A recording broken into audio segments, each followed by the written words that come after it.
welcome back everyone to youtube.com/Ryan's Vedic Astrology.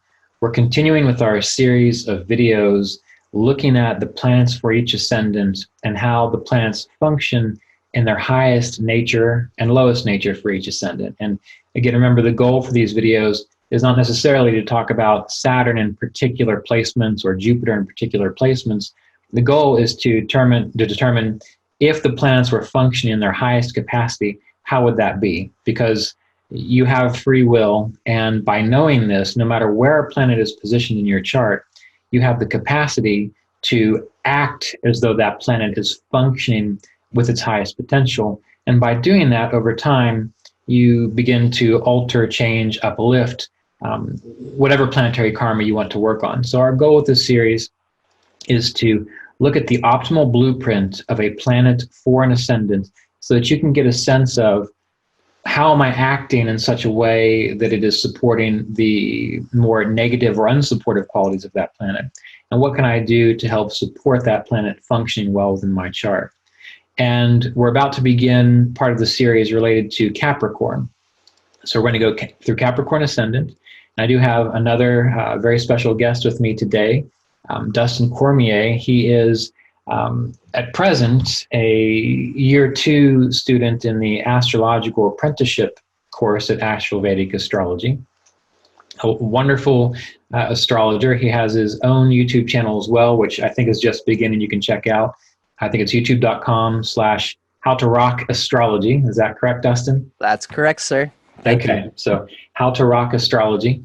And anyway, thank you for being here, Dustin. I really appreciate it. Oh, my pleasure, Ryan. I'm really deeply honored to be on your channel, to see you in person. I've been taking your classes all this time, and I'm really glad to actually get a head-to-head with you. Yeah.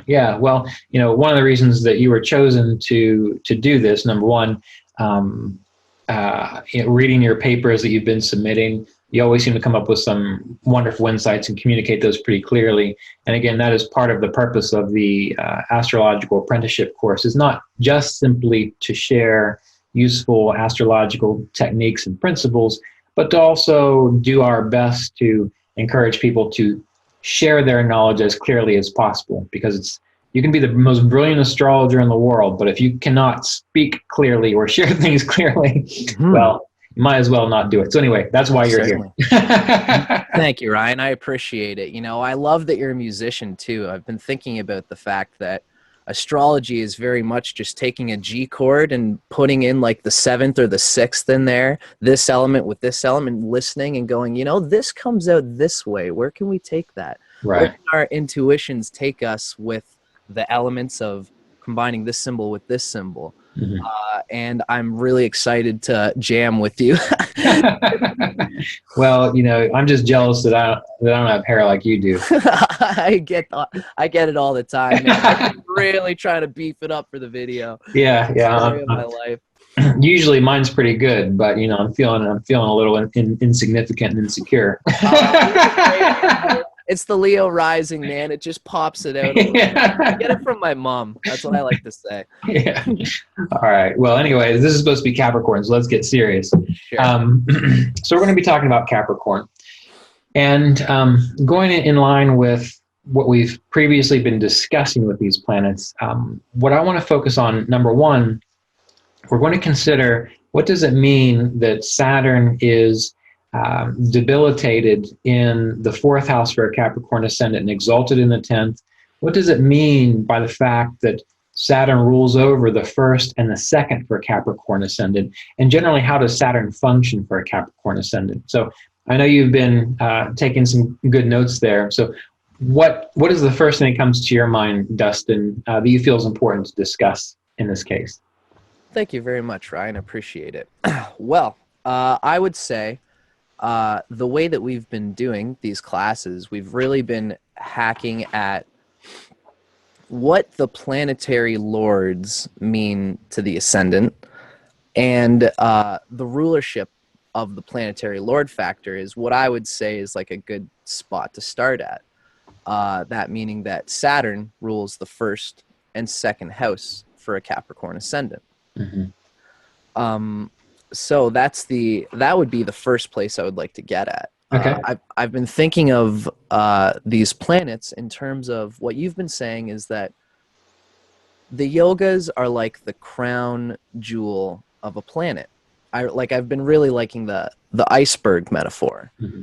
where I believe that a lot of people, when they come to astrology, like me too, I was the same way. I wanted to, as soon as I heard about Raja yogas, I was like, okay, let me figure it out. Do I have any Raja yogas? And if I do, am I going to be a rock star as soon as possible because I have this thing?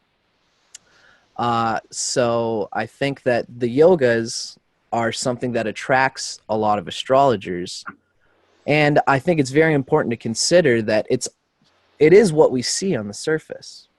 What's going on underneath the yoga, though? What the yoga stands on? What the planet providing the yoga is situated on is we don't usually, most people don't see it.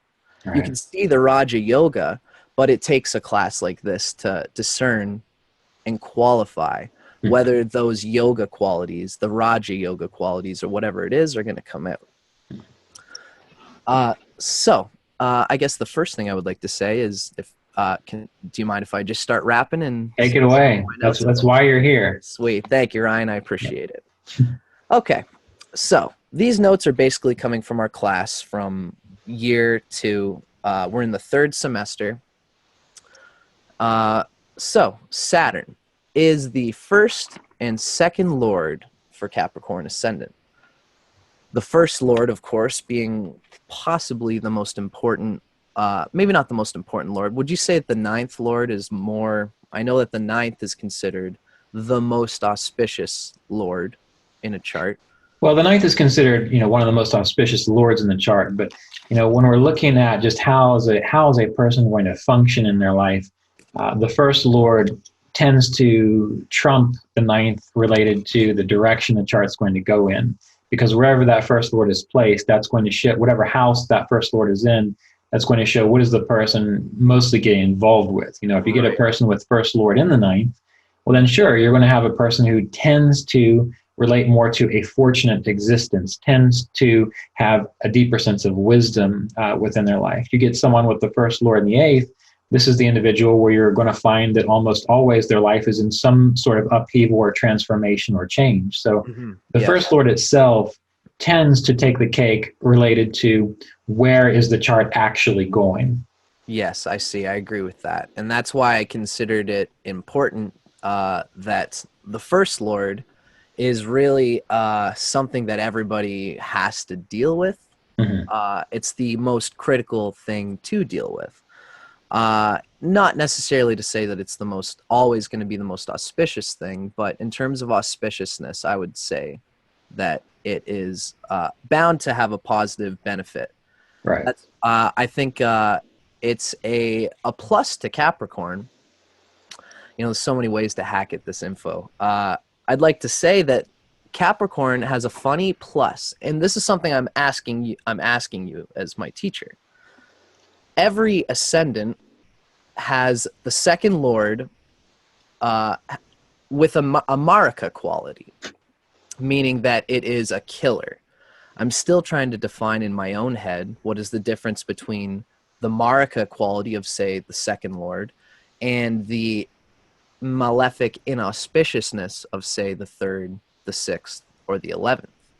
Right. Well, when you think about the Marika qualities of planets, people tend to use those related to, is a person going to experience death or a very severe change of how they interact with the world. So there's inauspicious in that, your house is infested by poisonous frogs, which is unpleasant, versus a planet which can take you out, which can kill you. And again, when we use those Marika qualities, we tend to use them when we see yogas related to death or misfortune, or when we see a planetary transit or cycles coming around indicating a very difficult time. If we get a 2nd lord or even 7th lord Marika planet involved, that kind of tends to tip the scales towards a more difficult experience for the person. I see. It's kind of the straw that can break the camel's back if there's a whole bunch of confluence regarding the end of a person's life. Well, that's the way I look at it. Some people would say that the Marika qualities of a planet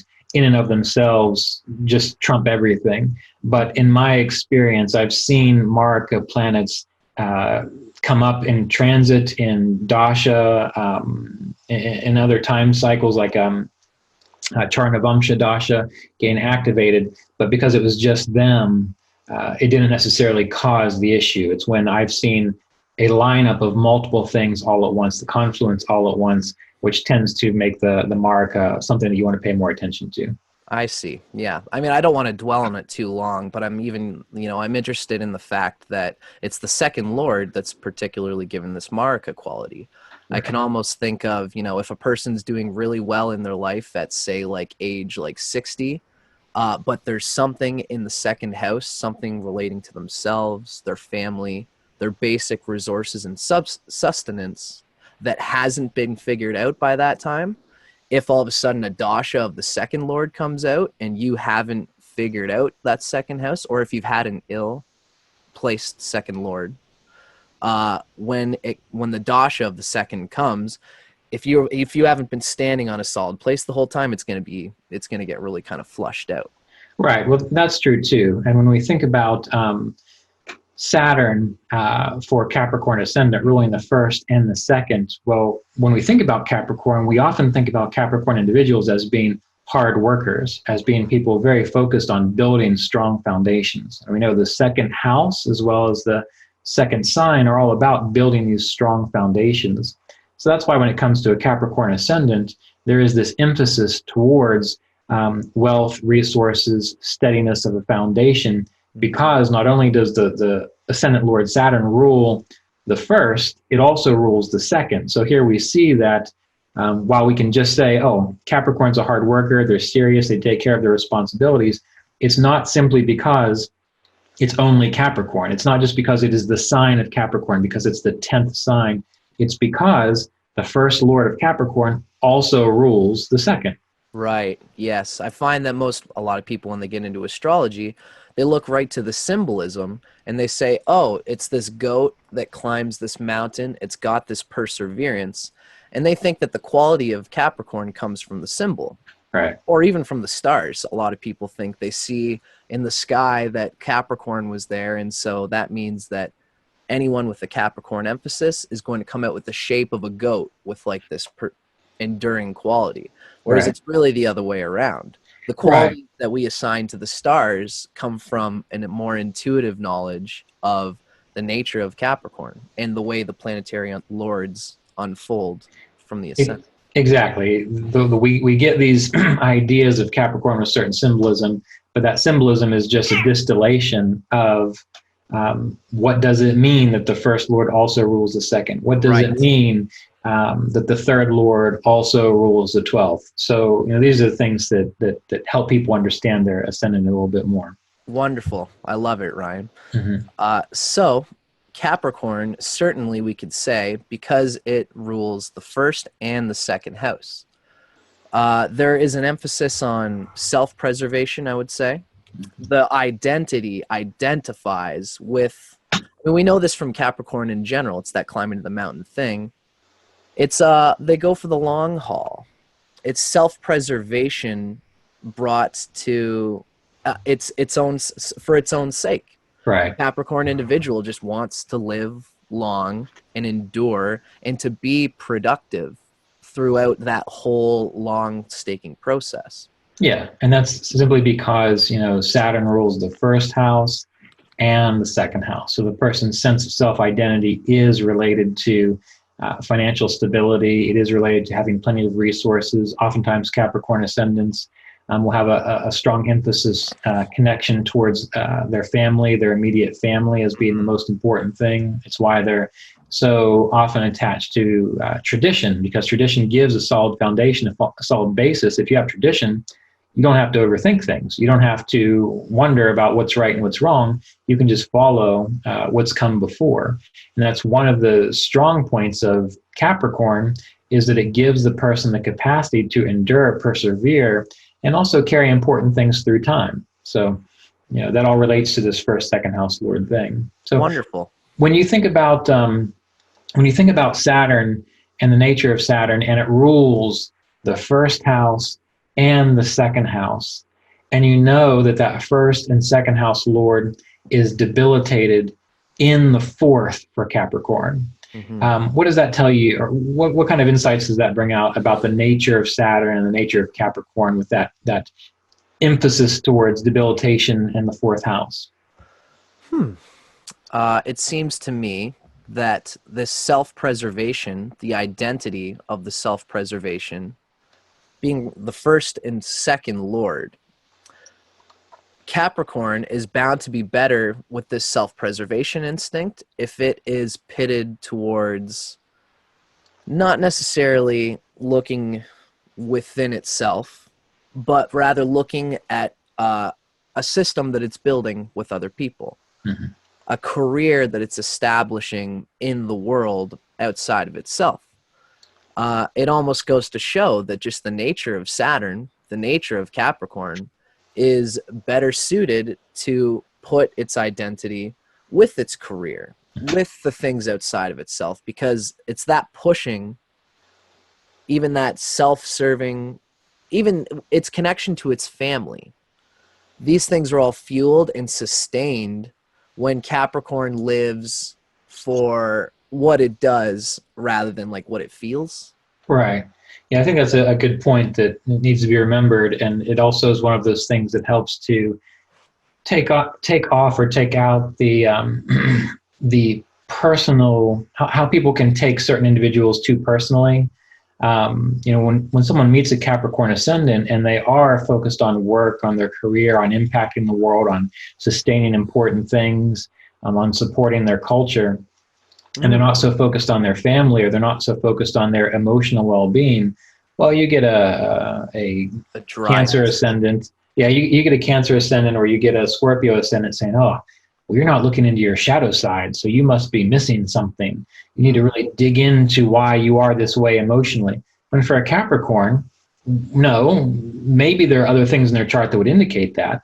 But for a Capricorn, since that Saturn is exalted in the 10th, that first and second Lord is exalted in the 10th, it shows that part of the role Capricorn is meant to play is that of being that strong, enduring person who takes care of their responsibilities. And hopefully there's other positions within the chart that allow someone to, or allow a portion of their life to be taken care of by others, in the same way that, if you have a healthy relationship, well, maybe it's, so-and-so's job to pay these bills, mow the grass, and take care of these responsibilities. Well, if you're in a healthy relationship, hopefully you've got someone else that complements that is able to take care of those things which you are not taking care of. We have this idea that we're all meant to be not interdependent. We're meant to be independent, and that we're all supposed to do everything for ourselves. Right. But Capricorn helps to bring up the point that Capricorn's role is to get out there, do the hard work, almost even that kind of classic archetypal image of from the 50s or the 60s or before, the man who went out and worked hard and came home, and after he worked hard, he just sat around, didn't do anything because he's worked hard all day. And so other people in the family take care of the responsibilities that he's not able to do because he's worked so hard, now he's tired. So anyway, that's an interesting way to think about it. But when we think about that emphasis of Capricorn, it can go one of two ways, really. I mean, when someone's not working with Capricorn well, they can become very lazy, meaning they just don't really do a whole lot of anything. Yeah. And the other side of it is that they work too hard. And we have to remember that there does need to be a balance with Capricorn. Yes. But we see that with the first and second Lord being debilitated in the fourth, that's not really the kind of person that you speak to about digging into their shadow side or trying to get them into their emotions, because that's not really how they're wired. It's not their strength. Right. And you should ultimately, it's always a good thing to try to use something at its strong, like a metaphor I've been thinking of lately is that when you're doing hard work, and you need to screw in a screw, okay? And all you've got's a hammer. if you've got a hammer, it might do the thing. You could just smack it in there and the rivets and the screw will go through the drywall or the wood. It's not going to do the best job, but it will do the job. Right. If you've got a screwdriver, you might as well use the screwdriver for the screwdriver's job. Mm-hmm. And if you've got to hammer some nails and all you've got is a screwdriver, it can still do it. You could just hack at the bottom of it with the screwdriver. Right. But it's much more functional to use the ergonomical design of the instrument for the purpose that it's made for. Mm-hmm. Mm-hmm. And then use other tools in your arsenal for their purpose in the other things that you need to do. In the same way, if Saturn, we could say, is a hammer and it needs to do the nailing thing that it does, it's best to stick it on the 10th house vibe. It's better for a Capricorn to be pushed objectively, to detach itself from its emotions, to detach itself from the things that stop it from doing that, and to push forward with it, with their career. Whether they've got emotional things that are dragging them down a little bit, it's generally good for them, because it's at their best, to push past those emotional things. But as you said, keep a screwdriver on you, be ready to deal with emotional realities when they do come, because everybody needs to experience the full zodiac in order to be at their wellest. Right. And, one of the things that we can consider, just as an example, I had a friend that I went to high school with that ended up joining, I think he joined the Army. And, he did several, I guess you call them tours, and some serious conflicts over the past 20 years. And when he would come home and describe these conflicts, he was just the same guy he always was. And he was talking about stuff that was just brutal. And I couldn't imagine witnessing that and experiencing that. But his mental makeup, he was all about it. Like, if you want someone to be in your army, that's the guy you want. You wouldn't want, you wouldn't want like a 17-year-old girl who's, gets her feelings hurt every 5 minutes. You want to take them and stick them in that kind of situation. Certainly. So the Capricorn Ascendant, they have a role to play, and they're not always the most pleasant people to be around, but that's mainly because they are trying to get a job done. And usually they're trying to get a very serious job done. They're trying to get a job that's very important done. They're usually trying to get a job done that doesn't have a whole lot of, tends to not get a lot of like adulation, or it's not necessarily a celebrated job. But the Capricorn Ascendants, based on how their Saturn is situated, ideally they're meant to work on, as you mentioned, the idea of detachment, of getting out there, of getting the job done, of making things as stable as possible, such that their life and the lives of the people around them can thrive. Certainly, with regards to everything Capricorn. Right, yeah. So I think it's incredible, us as astrologers, to be able to transmit that to somebody. Anybody who is a Capricorn and is like, oh, okay, I'm like the slow goat thing that like sucks and life is hard for me. Like when they hear that, it's just like people hear the Capricorn thing and the seriousness, and all Capricorns just swallow the lump in their back of the throat. And they're like, yep, that's just me. I guess that's what astrology says. It must be very, for us as astrologers to be able to transmit that there's a light in that tunnel. There's a beauty in that. There is something very special to someone who's comfortable in the shade that Capricorn Mountain puts over the world, Right. And just not only for them, but, one of the last things we'll say about this for this particular section is that it's also, this hopefully is also for other people who know Capricorn Ascendants. Right. I was leading a Kriya Yoga retreat a few weeks ago, and one of the participants there was not a vegetarian. And the shit that people were giving this person for not being a vegetarian was just dumb. And I remembered when I first became a vegetarian, what this guy was getting by not being a vegetarian is what you got. Was exactly the same stuff I got when I became a vegetarian. Yes. And I thought, this is not the way it should be done. So I told people that. But for this idea of Capricorn, I think it's important for people to realize that this isn't simply just for the Capricorn Ascendant to realize, oh, yes, this is okay for me to work hard, to find these things to be important, to endure difficulties, and that's a strength that I have.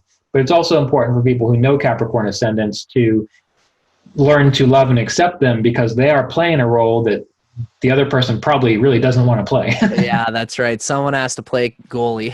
Yeah. Someone has to be Capricorn, you know? That's right. Someone has to be the bassist. That's bingo. Love it. That's All right. my Rahu and Capricorn that's got me playing the bass. Yeah.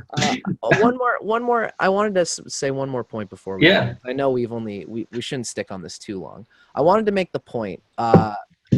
Like I said, each ascendant has certain houses that are typically considered malefic, and we're going to find as we go through that Capricorn has a lot of possible benefic things that like every sign could have, but that Capricorn doesn't have, although Capricorn also has positives. And this is what I mean.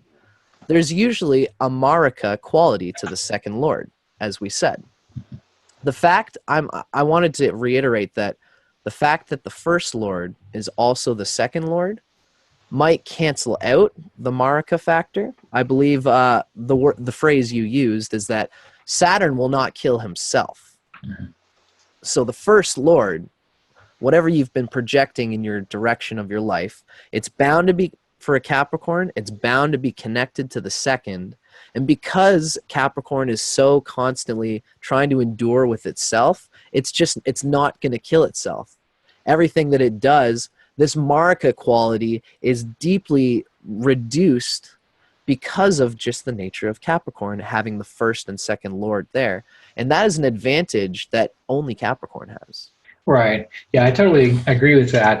One thing that a Capricorn does have to be concerned about, though, with that is that just by the nature of the things we understand about Capricorn is that a Capricorn ascendant can technically work themselves to death, mm-hmm. out of guilt, out of doubt, out of obligation. They can take it a little too far. So you're right. Capricorn will not, or Saturn will not intentionally, consciously kill itself. Yes. But a Capricorn does have to pay attention to the fact that, yes, I am Capricorn. Yes, Saturn rules my first and second house. Yes, Saturn is exalted in the 10th. Yes, Saturn is debilitated in the 4th. But I still need to find some kind of joy or comfort, which is how, when we get into, say, Venus, mm-hmm. Venus is exalted in a Capricorn's 3rd house. Mm-hmm. Oh, well, where does a person find rejuvenation? Where does a person find joy? Where does a person find comfort? Well, they're going to find it in their hobbies. Now, again, Venus rules over the 10th. So there's going to be something tied in there, again, related to their work. But, that's an example of things that we do need to consider as well. So hopefully what people are getting from this is that, yes, we are talking about certain planets in isolation here, but please listen to the full series on Capricorn before making a final assessment or judgment about what it means to be Capricorn. Thank you, Ryan. I think that was very important to state. Yeah. So anyway, thank you for being here again, Dustin. And again, your not your website, but your YouTube channel for astrology is youtube.com/howtorock-astrology, correct? You got it. You got it, Ryan. Thanks, Great. pal. All right. Okay. So we'll come back again, and we'll be looking at Jupiter for a Capricorn ascendant. Thank you very much. Yep.